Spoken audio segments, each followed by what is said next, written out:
星的光點點灑於午夜，人人開開心心說說故事，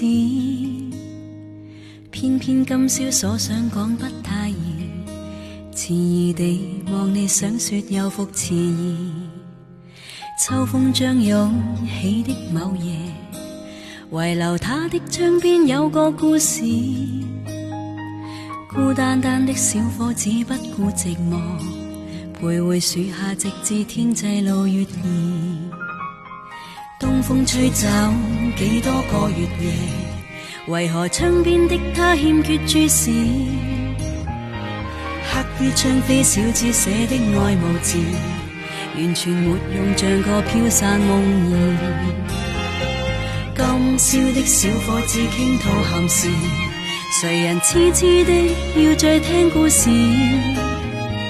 偏偏痴心小子只知道上集，祈求下集是個可愛夢兒。知不知對你獻上萬縷愛意，每晚也痛心空費盡心思。